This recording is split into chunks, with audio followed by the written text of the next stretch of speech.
Sec, pwede ho ba ninyo munang klaruhin yung pong inyong binanggit, no, kung tamang pakakaintindi ko sa Malacanang, na meron kayong plans to re-evaluate and possibly withdraw the case of Sergeant Rodolfo Mayo and a certain Ney Atadero as these cases may be filed based on false allegation. Pwede ho ba natin klaruhin lang ito? Ano ho ba ang pinag-uugatan po nitong sinasabi ho ninyo na kinakailangan po tayo mag-imbestiga mula 2016 hanggang 2022 dito po sa mga naging drug bust po ng PNP? Well, dito muna tayo sa 2022. Ang pinayal sa kanila ng DOJ noong 2023 ay according to evidence presented by the PNP nung pagkatapos ng incident. So it seems after careful deliberation at pinag-aralan at pagsususi ng pag-aaral ng NAPOLCOM, lumabas ang lahat ng ebidensya na ang premise, ang mga evidence na sinabit ng mga investigators noong panahon na yun ay fallacious in nature. Kaya ang plano ng DOJ ito, hindi kami. Ang plano ng DOJ is withdraw the case and file a new one, citing a grand conspiracy among all the officers involved. Sige, ako po itutulong para maipaliwanag ito na mas maintindihan po ng ating mga kababayan. Okay, so ang DOJ, naglabas nga po ang balita itong Enero at 13, no? 2 PNP generals and 28 others, no? Dito po sa stage nga na drug bust kung saan po ang starring dito itong si Sergeant Rodolfo Mayo. Ang sinasabi po ninyo, ang sinasabi po ninyo, Sec, mukhang hindi talaga ito ang tunay pang kwento rito. Meron pa hong mas malalim pa dito na lalabas nga na nagkaroon talaga ng sabwatan mismo doon na nanggagaling sa hierarchy ng PNP po. Ganun po ba yun? Ang nangyari dyan ay kung i-investigate further back, yung drugs na nakatago sa WPD sa Tondo, yung W, yung Wealth and Development, yung parang lending office yun eh. Yung mga drugs na yan, galing sa mga drug bust sa Pampanga, La Union, Bulacan. Doon lahat ang galing yung pare-pareho marking. Pero yung sinabit na evidence noong 2018, 19, 20, yung sinabit nilang evidence noon ay kapareho sa nahanap sa WPP. So, ibig sabihin, kung titignan mo yung pero nasudog na kasi, kaya wala tayong chemical analysis, tignan mo dyan pa. Pareho yung task na nakuha sa ibang mga drug bust, pero hindi dineclare lahat. Kaya mas malalim pa ito. Malalim pa. Opo. Kasi nga lumalabas na parang share party ito sa napakaraming bus na ginawa nila, di ba? Yung pong lumalabas, ano po, Sec, no? Okay. Sec, yung pong si dating Chief PNP Rodolfo Azurin, no po, siguro ho naman alam pa ninyo, no, bago ho kayo si Secretary Abalos dyan, meron na po kasing question noong panahong yon dahil siya mismo nagpunta roon, di ba? During the bust. Opo, si Chief PNP. Hindi pa. Hindi pa siya pumunta doon sa WPD. Hindi siya napunta doon sa Maynila? Doon po sa... Hindi siya nag-visit? Hindi po. Si General Santos po, yung third in command. Yung deputy niya, yung deputy. Apo.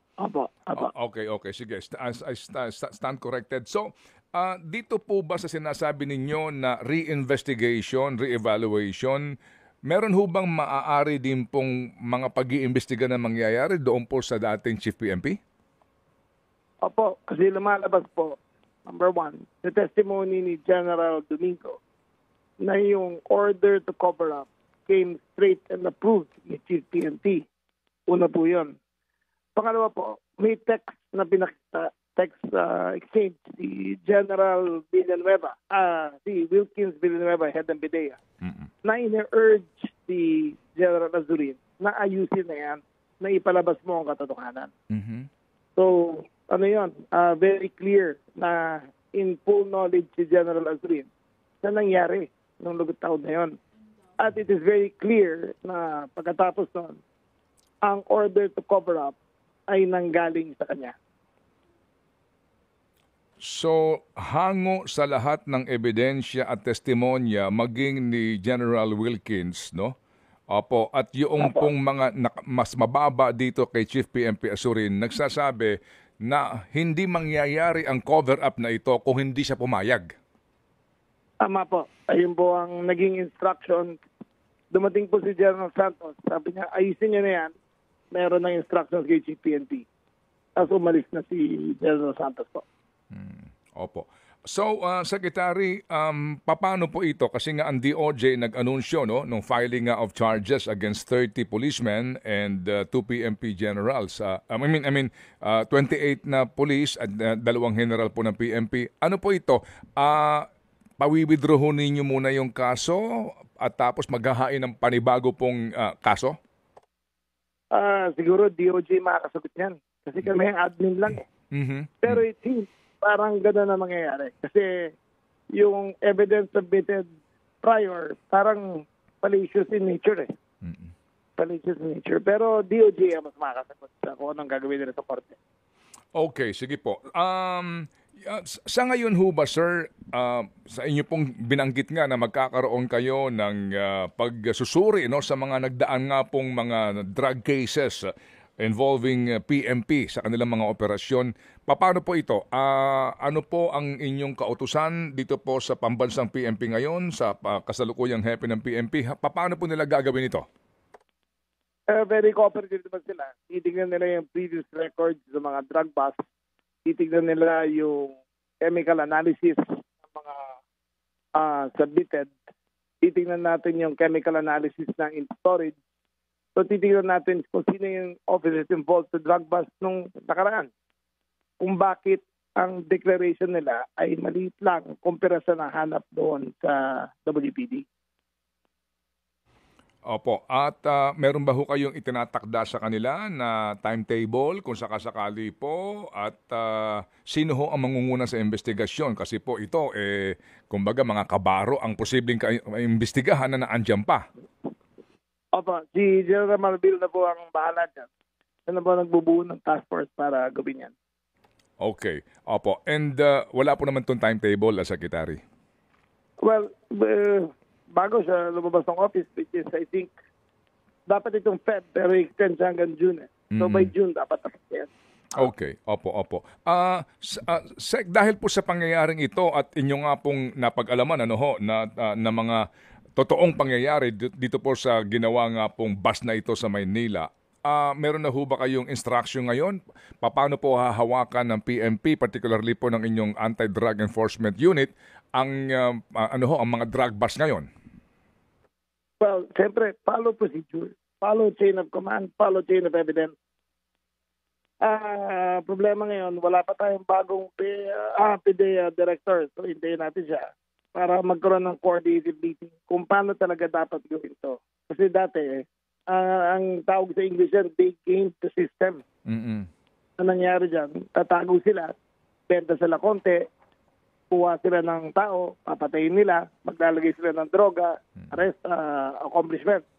Para nang ganoon na nangyari. So, kailangan yung punot dulo kung paano nila ginawa yung operations na yan at kung paano nila nilaro ang sistema. Dapat malaman natin at malaman natin kung sino yung mga players involved. Opo. Dito po ngayon sa gagawin mong investigasyon, kumbaga recall sa mga paspo ng mga bus na ginawa ng PNP, meron ho ba kayong threshold rito na pinag-uusapan? Kasi baka marami ho masyado ito. Paano po yung pagtukoy ho sa talagang dapat nalaliman ng investigasyon, because this will, again, kakain po ito ng manpower o man-hours po ng PNP? Well, it's limited sa nahanap namin sa WP. Chemical signature ng sabu na nahanap ron. At chemical signature sa mga drug bust sa ibang mga lugar. Kasi kung lahat yan, masyado malaki. Opo. So doon muna tayo sa nahanap doon sa WPD. Opo. Sige po. Okay, meron lang pong tanong si Chacha na pahabol, Sec, kung mamarapatin po ninyo. Opo. Yes. Sec John Vic, sa pinakahuling mga balita ang sinasabi, dahil nga po pinagbawal na ng Pangulo itong pogo sa buong bansa, nagtatago daw po itong mga pogo sa iba't ibang mga negosyo, maliliit na negosyo. Ang pagtatago po nila nasa mga resort, hotel, even subdivision. Ano pong ginagawa ng DILG para po masiguro na masawata po itong mga small-scale pogo na ito? Well, nakita nyo naman, last Wednesday, nakahuli kami ng 400 na nasa tambo na nagtatago ron. Ngayon, ang focus namin, particularly sa Cavite, saan ako galing, yung mga subdivision namin doon, meron kaming namamonitor na ibang klaseng movement. So, pinapasok na ngayon ng mga city official para makita talaga kung ano nangyayari doon. Pero mahirap kasi magtago eh. Malalaman kung may unusual movement ng mga tao. At least in our side, meron na kaming directives sa mga the LCE, mga local civic executives, na i-certify nila yung mga lugar nila na POGO free every month. So, dapat nag-i-inspect sila sa buong city. Nag-i-inspect sila kung may suspect sila. At makikita nila talaga kung meron o wala. So meron po kayong close coordination dito sa iba't ibang LGUs? Apa, meron po. Hotspot area na talagang tinututukan nyo sa ngayon kung saan marami yung mga small-scale POGO? Sa amin, sa Cavite. Doon talaga, pinakamalapit kasi. Mm-hmm. So doon namin hinahanap lahat. Oo, pero dito po sa mga pinakabagong raid na ginawa, may mga susunod pa po, Sec. Tuloy-tuloy yan. Hindi kami titigil. As according to the direction of the President, hindi kami titigil po. Sa ngayon po, ilan na po itong mga hawak ninyo ng mga Chinese at Pinoys na sangkot dito sa mga small-scale POGO? Diyan na lang po muna sa Cavite. Hindi sa Cavite, sa Tambo ang nahuli namin. Sa Tambo pa sa rin Tambo, natin. 430 yan nahuli. Okay, sige po. So sir, sa panghuli po lamang, ito pong mga pulis ngayon na kinasuhan po itong naisampa na kaso po sa DOJ, no, na 2 PNP generals at saka yung 28 others po. Ano po ang disposition dito ho ng PNP at ano po ang inyong kautusan po sa kanila tungkol sa mga taong ito? Well, it looks like lalagay sila sa restrictive custody. Tapos kung ma-file na ang case sa kanila sa court, di magiging full custody na talaga sila. Okay, sige po. And then Sec, gaano po ito kabilis na inyo pong kumbaga refiling po ng mas pinalakas na kaso kung sakasakali po? Ang sabi ng DOJ, within 1 month, lahat yan. Okay. Within 1 month, pero yung nga po, ang PNP, sino po particular sa PNP po ang in charge dito sa paghahain po ng reklamong ito na posible nga na may mga iba pang isasangkot?